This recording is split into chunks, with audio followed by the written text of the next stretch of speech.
Merci de votre fidélité à ce rendez-vous, messieurs et dames. C'est bel et bien Analyse 24. Encore une fois, bienvenue à tous et à toutes. Toujours présent pour vous servir. Il n'est plus à présenter mon éternel complice Ali Malé. Bonjour John. Comment tu vas? Oui, on est là, on tient le coup en dépit de cette troisième vague. Mais en France, on parle déjà de la quatrième vague. Bien sûr, donc les dangers permanents. Mais ça devient un canular ou c'est du sérieux? Mais ce qui est vrai, que ça soit du sérieux ou pas, le plus important c'est de se protéger. Le plus important, c'est de se protéger. Ça, c'est bien dit Ali Malé. Il s'appelle Cédric Ayaka. Il est le communicateur du Front Patriotique 2023 et cadre du Parti travailliste, le parti cher à l'honorable Steve Mbikaï. Monsieur Cédric Ayaka, bienvenue pour la toute première fois dans l'analyse 24. Merci beaucoup. Je vous salue et je salue également tous vos téléspectateurs. Principalement, je salue l'honorable Steve Mbikaï qui nous suit en ce moment. Et mes salutations patriotiques également au président de la République, chef de l'État. Il salue spécialement Steve Mbikaï, avant même le chef de l'État. Oui, mais Steve Mbikaï, parlons-en, honorable député, ministre plusieurs fois, mais un bémol tout de même, il a la réputation d'être un manipulateur, un dribbleur, un fin calculateur. Quand il y a un peu de dividendes, un peu de postes, c'est pour lui, soit c'est lui. Si ce n'est pas lui, c'est sa femme. Comment vous pouvez être derrière encenser un tel monsieur Cédric Ayaka? Merci beaucoup. Je pense que ces débats-là semblent être un peu révolus. Et aussi, ceux qui tiennent des pareils discours sont des gens qui connaissent mal l'honorable Steve Mbikaï. S'il y a des hommes, des politiques les plus constants dans notre pays, s'il y en a 5, il est parmi les 5. La constance, bien sûr, la constance ou l'inconstance, c'est en termes idéologiques. Steve Mbikaï, depuis son parcours, d'abord, il a été à la société, bon, je dirais la société civile parce qu'il a été syndicaliste plutôt, et étant que syndicaliste des travailleurs, donc logiquement, c'est quelqu'un de gauche. Il a créé un mouvement politique, le Parti travailliste, qui est un parti de gauche. Les PT. En 2011, le PT s'est allié à l'UDPS avec la DTP. Il a créé la dynamique Tshisekedi du président. Donc, ensemble, PT, UDPS, parti de gauche. Après 2016, il y a eu un vide qui est arrivé. Toutes les institutions étaient arrivées fin mandat. Il devait y avoir un mécanisme pour pouvoir sauver la République. Alors, Steve Mbikaï a dû penser qu'il devrait y avoir, il a proposé la convention constitutionnelle. Et c'est à partir de ces propositions, des éléments qu'il avait produits, que nous avons eu une sorte de transition qui a permis qu'il y ait une alternance démocratique dans notre pays. Donc c'est quelqu'un à féliciter. Il s'est également allié à Joseph Kabila, qui est également quelqu'un de gauche. Alors aujourd'hui, il se retrouve de nouveau avec Félix Tshisekedi, quelqu'un de gauche. Alors de quoi on parle? Mais s'il faut parler de la constance, oui. Quelqu'un qui a cheminé avec Kabila, oui. Est-ce qu'il a quitté Kabila parce que Kabila n'est plus aux affaires pour intégrer le bateau conduit par Tshisekedi sous le label de l'Union sacrée, ou c'est sur le plan idéologique? Il suit les pouvoirs ou il suit les hommes ou les idéologies? Bon, je pense que lui-même, dans sa dernière sortie médiatique, a dû parler de ça un peu plus au fond. Mais si je peux répondre à votre question, je dirais que ce soit l'ancien président Joseph Kabila, que ce soit l'actuel président Félix-Antoine Tshisekedi, ils sont tous des personnes, disons des politiques de gauche. Donc, ils sont socialistes de la même manière que Steve Mbikaï. Donc, logiquement, ce n'est pas interdit qu'ils se mettent ensemble pour parler République.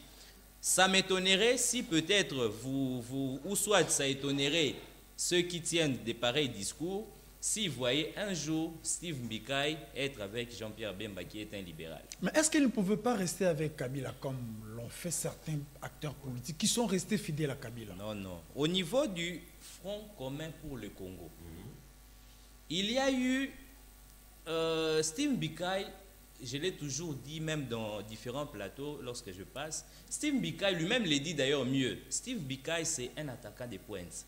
Lorsqu'il est quelque part, il assume, il défend ses positions là où il est. Et lorsqu'il quitte également, il assume son passé. Steve Mbikai a été avec Joseph Kabila dans le Front commun pour le Congo. Il y a eu la chute du bureau Mabunda à l'Assemblée nationale. Et après, il devait y avoir une évaluation un peu plus sérieuse sur ce qui est arrivé. Mais il y a eu des complaisances et par la suite, bon, il a proposé ce qu'il devrait proposer. Il n'a pas été écouté. Alors, il fallait qu'il reste dans une maison. Il fallait qu'il reste dans une maison dont il n'est pas écouté. Je pense que ce n'est pas ça les débats. Du moins, Steve Mbikai assume son passé. Steve Mbikai ne dit pas nier tous les temps passés avec Joseph Kabila. Mais maintenant là, il voit ce que sera l'avenir de notre peuple. Non, Ali, pour tourner cette page, devoir de mémoire, n'ayons pas une mémoire sélective, ne soyons pas non plus amnésiques. Okay. Je me souviens des tweets de Steve Mbikai. À la veille, lors de soubresauts, je parlerai des douleurs de naissance de l'union sacrée. Voilà. Yves Mbikai était au fond, franc-tireur, pour se moquer un peu de cette naissance de l'union sacrée. Vous avez les tweets? Il s'en moquait, mais on peut facilement les trouver. Mais montrez-moi. Non. Si vous me montrez la preuve, c'est alors que je pourrais me défendre. Il n'y croyait pas. Non. Il se moquait de cette union sacrée. Non. Il n'y a que vous. Je vous informe que Steve Mbikai, l'honorable, ne s'est jamais moqué de qui que ce soit ou de n'importe quelle structure. Si vous me montrez réellement avec une preuve palpable que Steve Mbikai s'était moqué, là je vais me soumettre. Mais comme il n'y en a pas, ça fait partie des supputations. Donc on ne peut pas engager un débat sur des estimations qui semblent être non fondées en quelque sorte. Aujourd'hui, Cédric Kayaka, Steve Mbikai nous vient avec une nouvelle idée. Okay. Front patriotique 2023. Okay. L'idée, c'est de faire réélire Félix Tshisekedi en 2023, n'est-ce pas? Le Front patriotique... C'est ma question directement. Non, le Front patriotique ne doit pas se limiter, ou soit vous ne pouvez pas limiter les Fronts patriotiques seulement à l'élection du président de la République, à la réélection du président de la République, Félix-Antoine Tshisekedi. C'est vrai que nous avons été la première formation politique à dire ouvertement, urbi et orbi, que nous soutenons, nous voulons que Félix-Antoine Tshisekedi soit notre candidat en 2023. Nous avons dit, et puis nous nous sommes même proposés de bien pouvoir parler avec tous les partenaires au niveau de l'Union sacrée pour que, enfin, le président actuel fasse l'unanimité. Mais avec le temps, nous avons compris que ça serait chose un peu compliquée. Est-ce que vous n'avez pas cherché par cette initiative à couper l'herbe au pied à l'UNC qui attendait le soutien de l'UDPS pour ne pas parler de Tshisekedi en 2023, conformément à leur accord? Non, nous sommes un mouvement politique autonome. Nous avons des têtes pour réfléchir. Steve Mbikai a une tête pour réfléchir. Steve Mbikai ne réfléchit pas par procuration. Donc, il a une tête, il a des idées, et lorsqu'il pense à quelque chose, il les met en pratique. Donc, il fallait oublier cet accord. Actuellement, que ce soit les accords signés entre l'UNC et l'UDPS, que ce soit les FCC et les CACH, ça semble être un peu les choses du passé. Déjà. Bon, donc, à mon avis. L'idée n'est pas seulement de faire réélire Félix Tshisekedi, mais vous avez aussi introduit une pétition déjà. Pouvons-nous en savoir un peu plus? Bon, là, je vous demanderai de me laisser un peu plus du temps. Vous en avez? Ok. Nous avons... L'honorable Steve Mbikai a dû créer le Front patriotique 2023 pourquoi, qu'est-ce que le Front patriotique 2023? C'est un regroupement politique qui prône la souveraineté, qui prône le patriotisme de notre pays. Et comme regroupement politique, nous avons des ambitions à court terme, à moyen terme, ainsi qu'à long terme. À court terme, et pour d'abord asseoir tout cela, nous avons fait un tour sur toute l'étendue de la République. L'honorable Steve Mbikai, avec certains de ces lieutenants que nous sommes, nous avons fait le tour de la République. Le tour du Congo. Voilà. Et le peuple congolais a dû nous parler sur ce que sont ses attentes, ses besoins les plus élémentaires. Le peuple ne demande pas beaucoup. L'eau, l'électricité, voilà. Que demande le peuple? L'eau, l'électricité, la sécurité. La voirie. Donc, des choses un peu plus simples à réaliser. Simple à réaliser, si nous avons la volonté. Alors, comme mouvement politique, nous nous sommes dit, et puis également nous sommes un mouvement souverainiste. Donc, nous ne sommes pas dans la logique d'aller quémander à l'extérieur. Nous ne sommes pas sous cette logique-là. Donc, nous vous avons dit, qu'est-ce que nous pouvons faire au niveau interne pour avoir des moyens? C'est d'ailleurs ce qui est la raison fondamentale de cette pétition-là. Et là, c'était une parenthèse. Si je peux vous dire, s'agissant de ce que nous poursuivons comme objectif, d'abord à court terme, nous avons parlé de l'eau, l'électricité et la sécurité. À moyen terme, nous sommes un mouvement politique, nous avons des ambitions. Logiquement, dès le départ, dès la création de notre regroupement, l'honorable Steve Mbikai était comme notre candidat naturel pour l'élection présidentielle de 2023. Ah bon? Et après... Ce ne sont pas des ambitions démesurées, ça. Pourquoi démesurées? Il est des pères et des mères, il est congolais, il est compétent. Qu'est-ce que encore? Et après, nous nous sommes rendus compte que nous avons en face de nous un président de la République qui a la volonté de bien faire, qui a la volonté de vouloir bien faire, raison pour laquelle nous avons un peu mis de côté nos ambitions pour soutenir le président de la République. C'est d'ailleurs le pourquoi que le Front patriotique 2023 a été la première formation politique à dire publiquement que Félix Tshisekedi prématurément, bien sûr.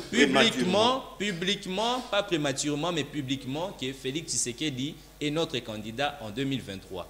Et à long terme, nous voulons défendre également notre souveraineté sous toutes ses formes. Donc la politique, les histoires de France-Afrique, Chine-Afrique, États-Unis-Afrique, en tout cas, avec nous, nous voulons que ça soit totalement fini. John, est-ce que le Fonds patriotique 2023 n'a pas eu des ambitions démesurées? Soutenir celui qui est aujourd'hui parlementaire, député national, élu, bon, bien sûr, il n'est pas parmi les 5 premiers meilleurs élus de la République. Mais pensez déjà les soutenir comme chef de l'État en 2023. N'est-ce pas là une ambition démesurée pour les PT, ne pas parler des fonds patriotiques de 2023? Et leur candidat, c'est Félix Tshisekedi. C'est justement ça. Oui. Ils ont revu à la baisse leurs ambitions de soutenir, si j'ai bien suivi, de soutenir Mbikai au niveau présidentiel en 2023 en faveur de Tshisekedi. Voilà pourquoi je parle des ambitions démesurées. Bon, je ne sais pas, j'irai par chemin détourné. Est-ce que l'honorable Martin Fayoulou, en 2006, il a eu du mal à se faire élire comme député provincial. En 2011, c'est avec difficulté qu'il s'est fait élire député national. Il s'est rattaché à l'UDPS. Voilà. Alors, comment en 2018, il s'est retrouvé deuxième, il était même devant les candidats du Front commun pour le Congo. Vous êtes sans Alors, par quel, s'il vous plaît, porté. je suis en train de vous répondre. Porter quelqu'un ne veut pas dire vous irez obliger à chaque Congolais de le voter. Non, ce n'est pas ça. Donc, il y a eu toute une stratégie mise en place. Mais vous allez mouiller les maillots pour nous également, nous sommes prêts à faire de la politique porte à porte, de la campagne porte à porte. Nous étions prêts à ça, à faire de la campagne porte à porte pour que Steve Mbika soit élu président de la République. En 2023. En 2023, mais c'est par après que nous nous sommes un peu rébuffés. Vous avez écouté la voix de la raison. Pour soutenir... Non, non, ce n'est pas la voix de la raison. Oui. Même en France, même aux États-Unis, s'il y a un candidat, en France, s'il y a un candidat, celui qui est là au pouvoir, c'est un socialiste. Les socialistes ne représenteront plus un autre candidat pour un deuxième mandat. C'est logique. Pourquoi ne pas copier ces bels exemples pour nous également? Donc nous sommes sous cette logique-là. Mais Cédric Kayaka, au même moment que vous avez fait les tours du Congo et vous avez fait les constats, que demande le peuple, vous avez des réponses, mais en ce même moment que vous, toujours dans la pétition que vous avez initiée et déposée même déjà, hein, Exactement. où vous continuez encore à récolter les signatures, vous l'avez déjà déposée. Nous avons déposé la pétition avec plus de 113 000 voilà, signatures. vous voulez... Lorsque nous avons déposé, pour que le peuple nous montre qu'il s'est approprié de l'initiative. Jusqu'aujourd'hui, les signatures continuent à venir. Les signatures tarissent et au même moment, vous voulez aussi qu'on supprime certaines institutions, Mais notamment les Sénats. C'est d'ailleurs ça le fondement même de la pétition. Mais pourquoi supprimer ces institutions, notamment les Sénats? En quoi ces institutions dérangent? Il n'y a pas seulement les Sénats, il faut dire également les autres. Oui, là. Nous sommes partis, je vous ai dit dès le départ. Les assemblées provinciales aussi, la CNDH. Là, c'est encore au niveau... CESAC. Les assemblées provinciales, c'est encore au niveau de notre bureau d'études. Nous sommes en train de voir l'opportunité liée à ça. Mais ce qui est formel, ce qui est déjà fait, nous nous sommes rendus, nous avons, je vous ai dit tantôt, nous avons fait le tour du pays. Oui. Le peuple nous a dit ce qu'il veut. Et également, nous nous sommes dit, nous sommes un mouvement politique, un regroupement politique souverainiste. Ce que le peuple nous a dit pour trouver les moyens, nous n'irons pas quémander à l'extérieur. Nous devons trouver les moyens ici sur place. C'est le pourquoi nous avons lancé cette pétition pour supprimer le Sénat, le CENSA, le Conseil économique et social, la CNDH ainsi que le CESAC. Toutes ces institutions, nous nous sommes rendus compte qu'elles ne foutent rien du tout. Qu'elles ne foutent rien du tout. Commençons par le Sénat, parce que les gens semblent, les gens semblent embrouiller les choses en disant que... Désorienter votre Désorienter même le débat, que voilà, si le combat pour la suppression du Sénat, c'est lié au professeur Bahati Lukwebo, ça n'a rien à voir. Réglez vos comptes, pour la première fois, ne supprimez pas les Sénats. La première fois, l'honorable Steve Mbika avait émis le vœu de voir le Sénat être supprimé pour le bien du peuple. C'était en mars 2019.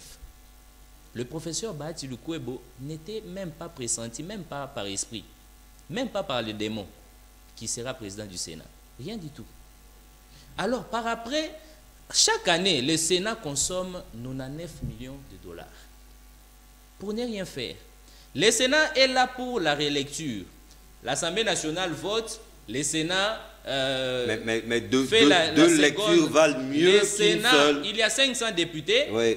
Et les autres, ils sont à 108 ou 109. Le Sénat fait la seconde lecture. C'est la chambre des sages, hein, il faut pas le Sénat fait la seconde lecture, mais s'il y a différence des termes dans l'adoption du texte, on prend le point de vue de l'Assemblée nationale. Il y a d'abord une commission paritaire qui est mise en place pour harmoniser les vues. Mais il faut les dire. Allons au finish. Non, mais il faut les dire. Lorsqu'il y a toujours... Ils peuvent harmoniser les vues dans cette commission. Lorsque la divergence persiste, on prend le point de vue de l'Assemblée nationale. Mais souvent, elle est aplanie dans la commission paritaire. Non, on prend le point de vue de l'Assemblée nationale. Alors, à quoi ça nous sert? Récemment ici, le Sénat a adopté la loi d'habilitation permettant au président de la République de proroger à chaque fois. Pas ordonnance. L'Assemblée nationale a rejeté cela. Vous avez vu que ça, c'est entré en vigueur. Même pas. C'est pour vous montrer, je termine, c'est pour vous montrer que le Sénat ne nous sert à rien du tout. Donc c'est une institution qui doit être détruite pour que cet argent serve le pays à autre chose. Si nous prenons le CENSA de Joseph Olengankoy. Non, ça ne lui appartient pas. Mais il est là comme président. Voilà. Il est là comme président. Oui. Comme aujourd'hui, si on parle de la République démocratique du Congo, on voit le président de la République, Félix Antoine Tshisekedi. Je prends le CENSA d'Olengankoy. Les CENSA nous servent à quoi? À rien du tout. les CENSA étaient là pour faire le suivi de l'accord, afin que les élections s'organisent dans les délais. Mais les élections à tous les niveaux. C'était taillé sur mesure à l'image d'Étienne Tshisekedi. Voilà, il tue aux personnes. Les élections sont déjà organisées. Il fallait lui trouver Alors, quelque chose. aujourd'hui, les CENSA ne servent plus au Congo à rien du tout, à notre pays à rien du tout. Peut-être si ma femme et moi, on a un problème, peut-être les CENSA viendra pour résoudre ces problèmes. Parce que les CENSA n'a plus... Les CENSA nous servent à quoi? Non, si les CENSA nous servent à quelque chose, dites-le-moi. C'est une institution d'appui à la démocratie. Non, n'empouillons pas, ne désorientons pas le peuple qui nous suit. Les CENSA n'est pas une structure, n'est pas une institution d'appui à la démocratie. Oui, ça c'est vrai. Le CENSA a été mis sur pied pour accompagner, après les dialogues. Mais à la personne du feu Étienne Tshisekedi. Et le CENSA a été là. Puis le CENSA n'est pas constitutionnel. Du tout. Le CENSA est là suite à un accord. Et puis soit à travers une loi organique. Si aujourd'hui on a abrogé cette loi organique, le CENSA c'est fini. 5 millions de dollars par année. Pourquoi? Je reviens, avant qu'on parle le chiffre, je reviens sur la chambre haute. La chambre les Sénats. Les Sénats. N'ayons pas une courte mémoire. En 2018, je crois. Elle est sage par rapport à quoi, la chambre en question? Laissez-moi terminer ma question, vous allez répondre. En 2018, avec Kengo à la tête du Sénat, le pays a été épargné de l'hécatombe. Au niveau de l'Assemblée nationale, la loi a été adoptée. Mais c'est la sagesse au niveau de la seconde lecture que le pays a été épargné. Sauvé. Est-ce que là encore, vous trouvez que le Sénat n'a pas sa place parce que vous avez préféré tirer la leçon ou le cas récent? Parlons de ce qui s'est passé en 2018. N'est-ce pas cette seconde lecture-là qui a épargné le pays du danger? Monsieur le journaliste, ne soyez pas nostalgique lorsqu'on parle de République. Seulement à cause de l'assertion qui a été enlevée, 99 millions de dollars doivent être dilapidés du trésor public. Vous avez aussi puisé dans les cas récents un seul cas pour justifier l'inefficacité. Non, les exemples sont légion. Mais je vous donne juste une assertion, un seul exemple parmi tant d'autres. Donc c'est à cause seulement de cette nostalgie que vous voulez que le Sénat plutôt continue. Mais si la souveraineté... Nous sommes là aujourd'hui... Ça fait combien d'années depuis que cette histoire-là s'est passée? Autant d'années. Mais aujourd'hui, nous sommes face à d'autres réalités. Le pays doit évoluer. Le pays est en manque d'activité. Nous sortons de la Covid. Non, nous sommes encore à la Covid. Nous sommes en plein Covid. Toutes les économies du monde sont en baisse. Alors pourquoi ici, chez nous, on doit faire semblant comme si on vit bien? Nous avons d'abord un budget de combien? Un budget qui ne représente même pas le budget d'une université américaine. Mais pensez-vous, s'il faut parler chiffres, vous avez fait les tours des provinces, les tours du territoire national.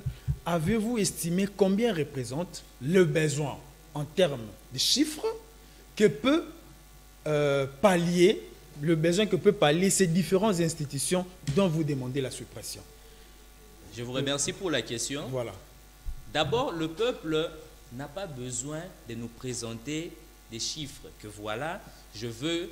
Pour que je mange, il faut tel chiffre. Pour que ma sécurité soit garantie, il faut tel chiffre. Pour que j'aille de l'eau. Le peuple n'a pas besoin de tout ça. Le peuple pose des problèmes.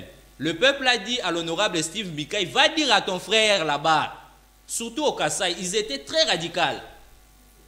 Va dire à ton frère là-bas que chez nous ici, si les choses continuent comme ça, qu'ils ne comptent pas sur nous pour un second mandat. Alors, ces peuples-là avaient besoin des chiffres. Nous-mêmes, nous nous sommes rendus compte, mais pour que les choses avancent, pour que nous ayons des moyens au niveau interne, qu'est-ce qu'il faut? Raison pour laquelle on a vu, ces institutions ne sont pas seulement, cette liste n'est pas limitative, il y a d'autres. Mais pour l'instant, si nous prenons toutes ces institutions en une année, c'est 120 millions de dollars comme économie. Et dans toute une mandature pendant 5 ans, c'est 600 millions de dollars. Alors avec des 600 millions de dollars, est-ce qu'on ne peut pas répondre, on ne saura pas répondre aux besoins sociaux de la population? Au sud Kivu, c'est juste 33 km de route qui représentent 33 millions de dollars pour qu'on construise des routes modernes. Est-ce que si on enlevait 33 millions de dollars dans 600 millions, on ne va pas moderniser le Sud Kivu? Et sur toute l'étendue. Est-ce qu'avec ces 600 millions, l'honorable Steve Mbikaï, c'est un socialiste, de la même manière que le président Félix-Antoine Tshisekedi? Il y a la gratuité de l'enseignement. Est-ce que les 600 millions, dans ces 600 millions, on ne pourra pas soutirer quelque chose pour soutenir la gratuité de l'enseignement? On ne pourra pas soutirer quelque chose pour que l'eau et l'électricité soient garanties à tout le peuple? Mais pourquoi seulement nourrir des gens qui n'ont pas faim? Pourquoi jeter l'argent alors qu'on n'en a pas beaucoup? Mais le Sénat, c'est l'émanation des provinces. C'est-à-dire, si vous supprimez le Sénat aujourd'hui, vous limitez les pouvoirs des provinces par les canaux des assemblées. Vous préférez sacrifier la démocratie au nom de chiffres ou de la vision politique du PT. Est-ce qu'au Sénégal, il n'y a pas de démocratie? Non, mais pourquoi copier le Sénégal? Voilà. Les bons exemples méritent d'être copiés. Au Sénégal, on a supprimé le Sénat pour construire une centrale solaire. Est-ce que ce n'est pas un investissement socialement responsable? Pourquoi chez nous, on doit nourrir des sénateurs qui ne font rien? Je dois répondre à sa question. Oui. Vous avez dit que le Sénat est là pour représenter les provinces. Oui. Je vous informe que les députés nationaux sont élus dans des territoires. Donc les députés nationaux sont plus à la base que les sénateurs. Et sur le terrain, qui font un travail louable sur le terrain? Mais ce sont des députés nationaux. Les sénateurs se sont réveillés récemment ici et sur le terrain, on ne sent rien. On ne sent rien du tout. C'est la chambre des sages. Hein? Ils sages ne sont par pas rapport aussi pas trop exhibitionnistes. C'est ce que je voulais dire. S'il y a une fonction ou une tâche particulière que les sénateurs font que moi je ne connais pas, mais c'est Kayaka, il y a un problème, je crois que vous le savez. Toucher à ces institutions, notamment les Sénats et d'autres institutions d'appui à la démocratie, notamment la CNDH, les CS, mais c'est toucher à la Constitution. Bien sûr. Cherchez-vous sournoisement une révision constitutionnelle, une brèche qu'on va ouvrir pour je ne sais quel objectif inavoué? D'abord, bien sûr. Surtout qu'on prend déjà toujours l'exemple du Sénégal. On sait ce qui se passe au Sénégal. Bien sûr. D'abord, il y a... Dans notre pétition, nous avons été sincères. Nous avons également montré, énuméré tous les articles qui doivent être révisités. Et tous ces articles-là, ce ne sont pas des articles verrouillés. Donc, la Constitution est faite pour être adaptée. Actualisée même. Alors, nous avons proposé, il y a des articles qui doivent être touchés, ou soit qui appellerait, premièrement, soit à un référendum. Si pas un référendum, il doit y avoir certainement un congrès que les sénateurs doivent siéger pour décider sur eux-mêmes. Ils diront non. Mais s'ils disent non, nous allons saisir la Cour constitutionnelle, nous sommes des légalistes. Le PT qui a mis en place par son président national les fonds... les FP 2023. Les FP 2023 n'exprime pas... Le PT est dans le fonds bien sûr, l'initiative est du président national du PT. Oui.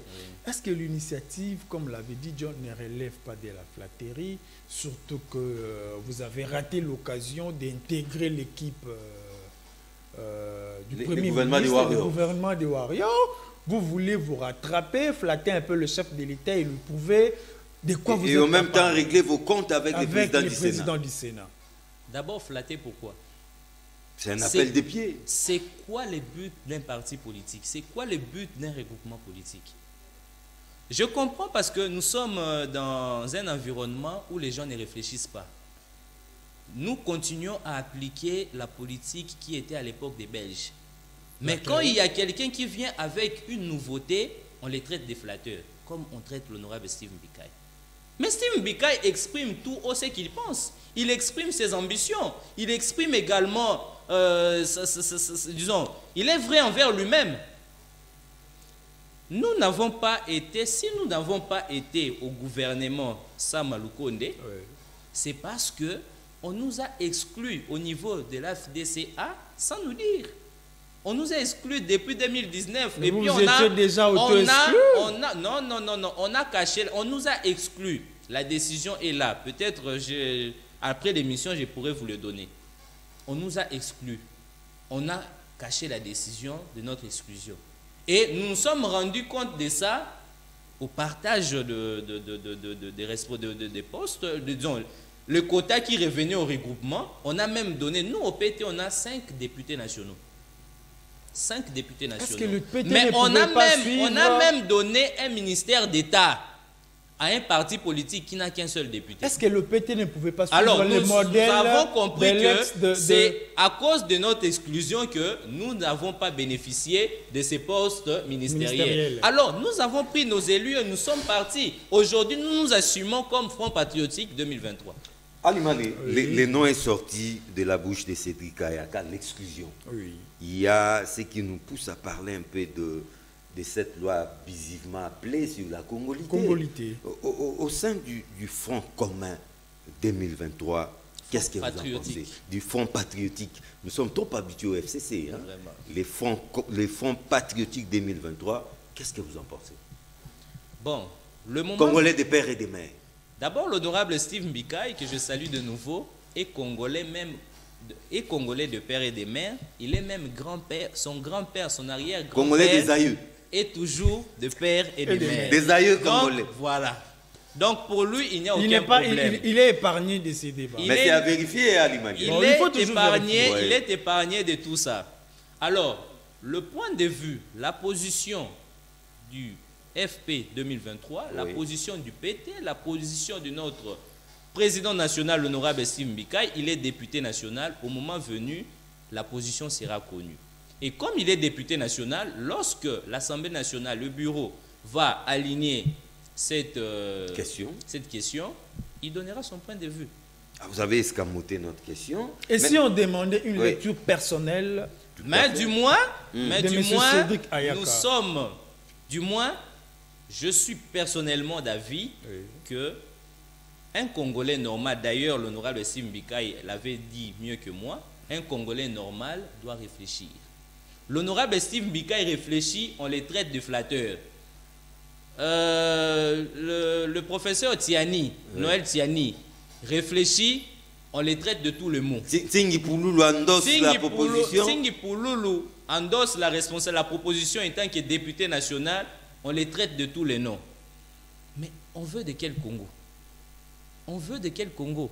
Pour moi, en tout cas, les fonctions des souverainetés dans notre pays, les différentes fonctions de souveraineté dans notre pays, des pères et des mères. En tout cas, ça doit être confié aux Congolais. Si vous allez, aux Congolais, si nous allons aux États-Unis, vous verrez un Américain d'origine des pères et des mères, marié à une Américaine d'origine des pères et des mères.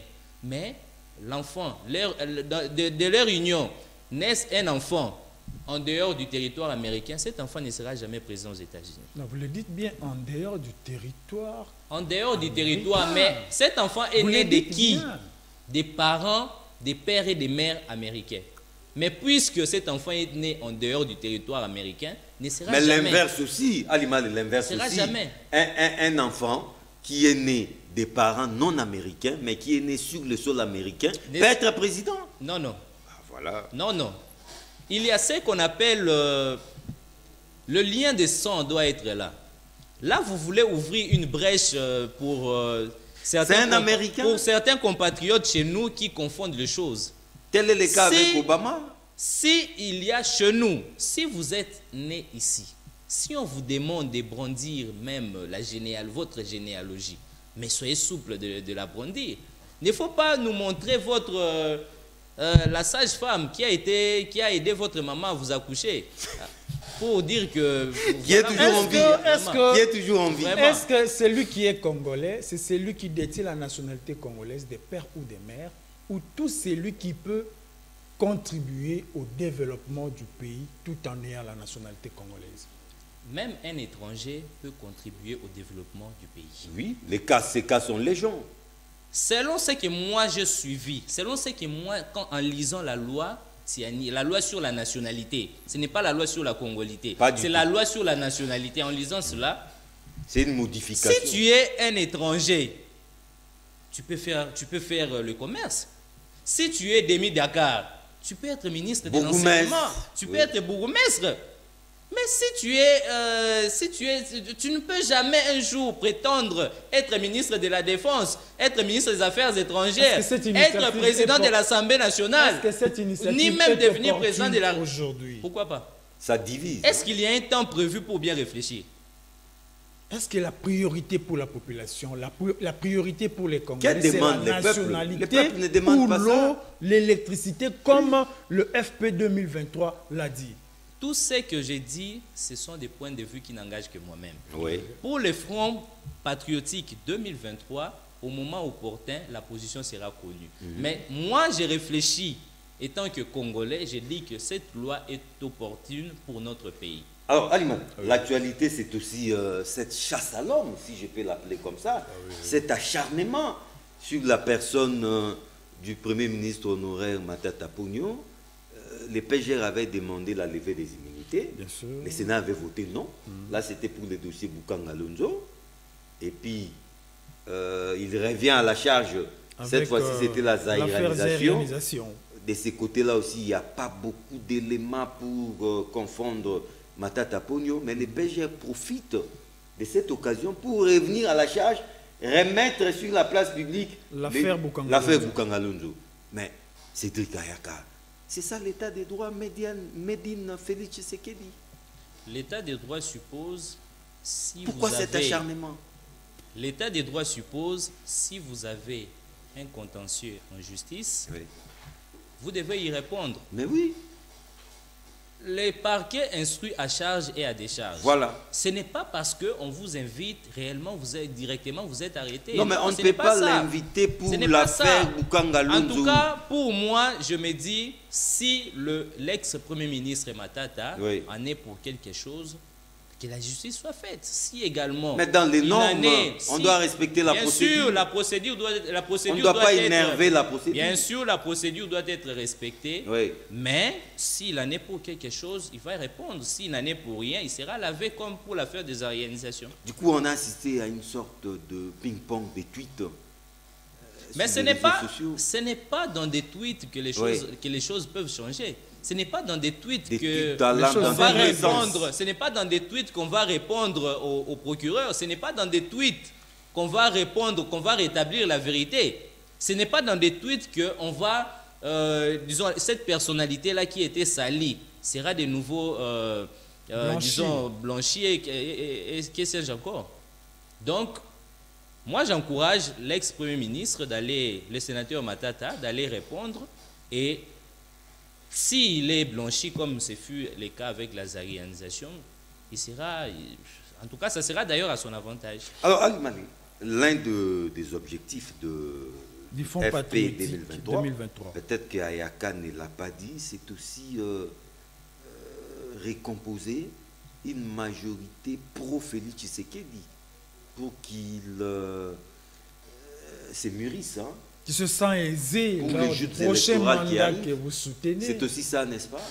Bon, nous sommes, en tout cas, nous tous, que ce soit nous du Front patriotique 2023, que ce soit tous les Congolais qui nous suivent, que ce soit également le président de la République, lui-même constate comment est-ce qu'au sein de l'Union sacrée, les choses se passent. Comment l'Union sacrée n'est pas sacrée. Comment dans l'Union sacrée, les choses se passent. L'honorable Steve Mbikai avait tweeté avant-hier, hier plutôt, en disant l'opposition qui est dans le gouvernement. Et avant même, il avait parlé de la femme qui menace tout le temps des divorces à son mari. Des chantages. Aujourd'hui, je pense que tous ces gens-là sont connus. C'est l'ensemble de Moïse Katumbi qui fait toutes ces menaces-là. Parce qu'ils sont victimes. Victimes de quoi? Des traitements subjectifs. Quel traitement? Des coups bas. Ils sont victimes des coups bas. Quel coup bas?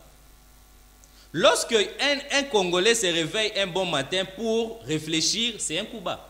Mais de quoi on parle? Des coups en dessous. Pourquoi alors on étudie? On étudie pour s'abrutir davantage. Je ne pense que ce n'est pas ça l'objectif. Nous avons constaté qu'à chaque fois, les actions du président de la République, même quand le président de la République a tenu la dernière interview, mais les gens qui parmi les gens qui ont attaqué le président, c'est même les gens qui bénéficient de l'impérium. Les bénéficiaires de l'impérium ont attaqué le président.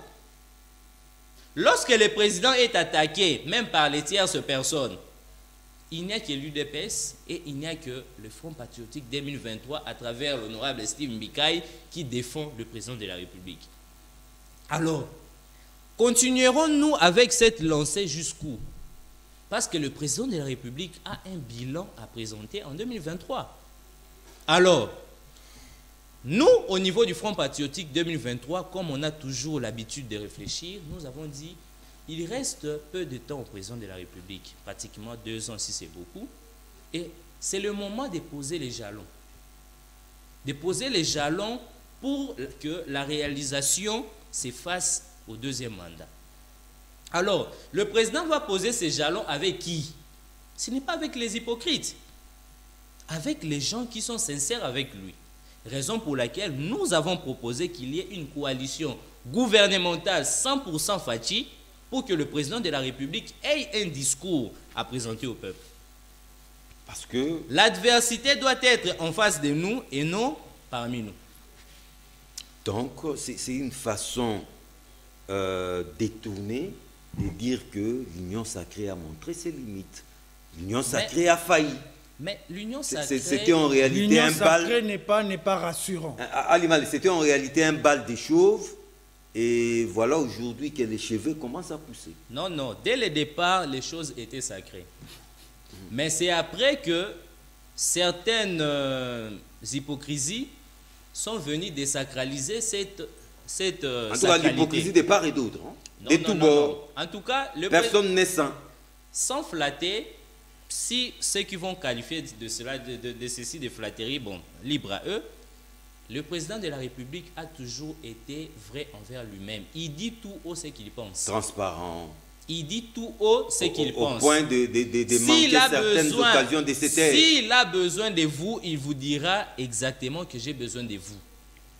Il n'a pas besoin de passer par des chemins détournés pour manifester peut-être son mécontentement face à un fait. Peut-être une dernière question, John, avant de chuter en cours derrière le temps. Est-ce que le président national du PT sera aussi bénéficiaire, ou les députés du PT seront bénéficiaires de JIP, dit don du chef de l'État? Cette affaire ressuscite encore. Non, mais c'est toujours d'actualité. Ce n'est pas une affaire close. Ce n'est pas vous qui l'avez enterré. Je pense que l'honorable Steve Mbikai avait suffisamment communiqué sur ça.